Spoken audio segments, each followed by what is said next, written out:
নমস্কাৰ। আজিৰ নতুন এক ভিডিঅ'লৈ সকলোকে স্বাগতম। আজি লৈছোঁ ষষ্ঠ শ্ৰেণীৰ উন্মেষ প্ৰথম ভাগৰ এটা ধেমেলীয়া কবিতা। কবিতাটিৰ নাম টকাত একোটা হাতী। কবিতাটো ৰচনা কৰিছিল শিশু সাহিত্যিক গগন চন্দ্ৰ অধিকাৰীদেৱে। তেখেতৰ জন্ম হৈছিল 1941 খ্ৰীষ্টাব্দত। তেখেতৰ উল্লেখযোগ্য পুথিসমূহ হ'ল টকাত একোটা হাতী, তিনিখন ঠেং হ'ল বুঢ়ী আইতাৰ, আখৰৰ গীত, মনোৰম খবৰৰ পেৰা, টৰ্চ মৰা মহ, মাখন মামাৰ মনোৰম সাধু ইত্যাদি।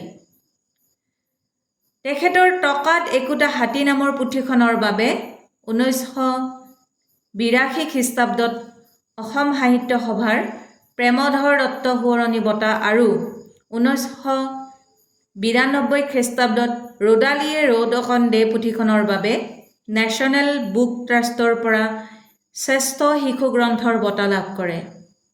আনহাতে 2010 খ্ৰীষ্টাব্দত তেওঁক সাহিত্য একাডেমী শিশু সাহিত্য বঁটাও প্ৰদান কৰা হয়।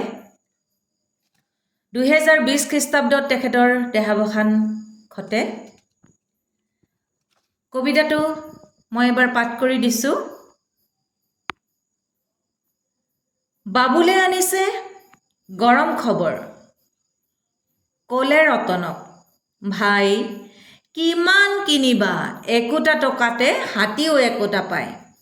ৰতনে ভাবিলে, কিনো কয় ইনো, টকাত একোটা হাতী পোৱা হ'লেচোন সকলো মানুহে ল'লে হৈ এটি এটি। ক'লে বাবুলক, নামাৰিবি বৌম এনেবোৰ কথা কৈ, ভাবিছ কিজানি মই বৰ ভদা, বৰ বুধিয়ক তই। ৰতনৰ কথা শুনি বাবুলৰ আহিছিল উঠি খং, ক'লে যদি তই নকৰ বিশ্বাস, মাৰো বুলি মই বম। ব'ল তেনেহ'লে যাওঁ বজাৰলে, দেখুৱাই আনো অ'লা, এই বুলি দুয়ো একোটা পাকতে পিন্ধি ল'লে পেণ্ট চোলা। আৰু কথা হ'ল দুয়োৰে মাজত মাৰিলে দুয়োৰে বাজি, যিজনে হাৰিব সিয়েই লাগিব খুৱাব বাদাম ভাজি। এই বুলি দুয়ো পালেগৈ বজাৰ, পূজাৰ বজাৰ ভৰা, দোকানে দোকানে উৰিছে বেলুন, লাখ লাখ হাতী ঘোঁৰা। তাৰে এখনত কিনিলে বাবুলে এটকাৰে এটা হাতী, ৰতন বুপুৰা ভেবা লাগি ৰ'ল কথাৰ পাকত ঘাটি। ভাবিছিল সি এটকাতে আৰু ক'তনো হাতীটো পাব, ভবাই নাছিল টেঙৰ বাবুলে পুতলা হাতী যে ল'ব। এইটো বৰ ধুনীয়া এটি ধেমেলীয়া কবিতা। অসমীয়া সাহিত্যত ধেমেলীয়া কবিতাই এক বিশেষ স্থান অধিকাৰ কৰি আহিছে। আমি আগতেও আমাৰ শ্ৰেণীসমূহত এনেকুৱা ধেমেলীয়া কবিতা বহুতো পাই আহিছোঁ। লঘোণ, পিঠাৰ মেল এইবিলাক। আৰু এনেকুৱা কবিতাবোৰে আমাৰ মনত আনন্দৰ খোৰাক জগায়। শব্দৰ যি কৌশলী প্ৰয়োগ, সি হাস্যৰসৰো সৃষ্টি কৰে আৰু কবিতাটো ৰসাল কৰি তোলে। টকাত একোটা হাতী কবিতাটিৰ জৰিয়তে কবিয়ে পাক লগোৱা কথাৰে সৰু কাহিনী এটিক কেনেদৰে ৰসাল ৰূপ দিছে তাকে বুজাব খুজিছে। বাবুল আৰু ৰতন এওঁলোক দুইজনে কি কৰিছে, বাবুলে মানে গৰম খবৰ আনা বুলি কৈছে আৰু ৰতনক কৈছে এটকাতে হাতী এটা পায়। এই কথাটো ৰতনে বিশ্বাস কৰা নাই। কৈছে এটা যদি হাতী 1 টকাতে পালেহেঁতেন, তেতিয়া সকলো মানুহে দেখোন এটা এটা হাতী কিনিলেহেঁতেন। তাৰপিছত এই কথাটো মনলৈ অহাত বাবুলক সি কৈছে, বৌম নামাৰিবি কথা কৈ, মই ভদা বুলি ভাবিছ নেকি, তইয়ে বৰ বুধিয়ক। ৰতনৰ কথা শুনি বাবুলৰ খংটো উঠি আহিছিল আৰু সি কৈছে, যদি বিশ্বাস নকৰ ব'ল, মই বম মৰা বুলি কৈছোঁতো, ব'ল বজাৰলৈ যাওঁ। তেতিয়া দুয়োৱে কি কৰিলে, পেণ্ট চোলা পিন্ধি লৈ বজাৰলৈ ওলাল। আৰু গৈ থাকোঁতে বজাৰলৈ গৈ থাকোঁতে দুয়োৱে বাজি মাৰিলে যে যিজনে হাৰিব সিয়ে কিন্তু বাদাম ভাজি খুৱাব লাগিব। এই বুলি দুয়ো গৈ বজাৰ পালে। পূজাৰ বজাৰ ভৰা, দোকানে দোকানে উৰিছে বেলুন, লাখ লাখ হাতী ঘোঁৰা। দোকানবিলাক, পূজাৰ দোকানত বিভিন্ন ধৰণৰ মনোহাৰী সামগ্ৰীৰে ভৰি থাকে। গতিকে তাত হাতী ঘোঁৰা নিশ্চয় ওলাবই, আৰু ওলাইছে। সেই হেতুকে বাবুলে কি কৰিলে, তাৰ পৰা পুতলা ঘোঁৰা এটি কিনি ল'লে। ইয়াত আমাক ফটোত দেখুৱাইছে এইবিলাক মাটিৰ ঘোঁৰা এনেদৰে সাজি বিক্ৰী কৰিব আহে। তাৰপিছত হাতী এটা কিনি ল'লে। ৰতনে ভেভা লাগি ৰ'ল। সি ভাবিলে মই কি পাকত পৰিলোঁ।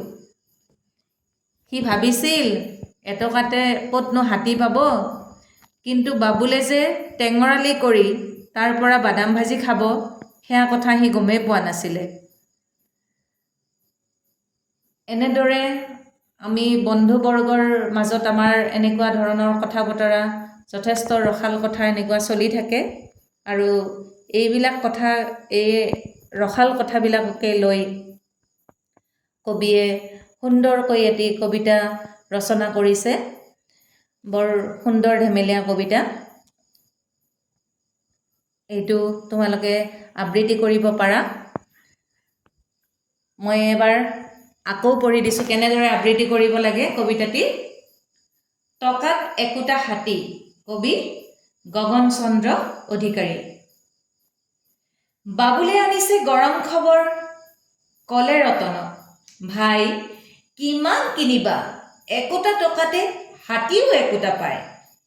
ৰতনে ভাবিলে কিনো কয় ইনো, টকাত একোটা হাতী পোৱা হ'লেচোন সকলো মানুহে ল'লে হৈ এটি এটি। ক'লে বাবুলক, নামাৰিবি বম এনে বৰ কথা কৈ, ভাবিছ কিজানি মই বৰ ভদা, বৰ বুধিয়ক তই। ৰতনৰ কথা শুনি বাবুলৰ আহিছিল উঠি খং। ক'লে, যদি তই নকৰ বিশ্বাস, মাৰ বুলি মই বম। ব'ল তেনেহ'লে যাওঁ বজাৰলৈ, দেখুৱাই আনো ওলা। এই বুলি দুয়ো একেটা পাকতে পিন্ধি ল'লে পেণ্ট চলা। আৰু কথা হ'ল দুয়োৰে মাজত মাৰিলে দুয়োৱে বাজি, যিজনে হাৰিব সিয়েই লাগিব খুৱাব বাদাম ভাজি। এই বুলি দুয়ো পালেগৈ বজাৰ, পূজাৰ বজাৰ ভৰা, দোকানে দোকানে উৰিছে বেলুন, লাখ লাখ হাতী ঘোঁৰা। তাৰে এখনত কিনিলে বাবুলে এটকাৰে এটা হাতী। ৰতন বপুৰা ভেভা লাগি ৰ'ল কথাৰ পাকত ঘাটি। ভাবিছিল সি এটকাতে আৰু ক'তনো হাতীটো পাব, ভবাই নাছিল টেঙৰ বাবুলে পুতলা হাতীহে ল'ব। বৰ সুন্দৰ কবিতা এইটো। মই তোমালোকক এই কবিতাটি বুজাই দিলোঁ। যদি তোমালোকক এই কবিতাটোৰ প্ৰশ্ন উত্তৰ লাগে, তোমালোকে লাইক কমেণ্ট কৰিবলৈ নাপাহৰিবা। পুনৰ আমি এক নতুন ভিডিঅ' লৈ অতি সোনকালে লগ পাম। আজিলৈ বিদায়হে, নমস্কাৰ।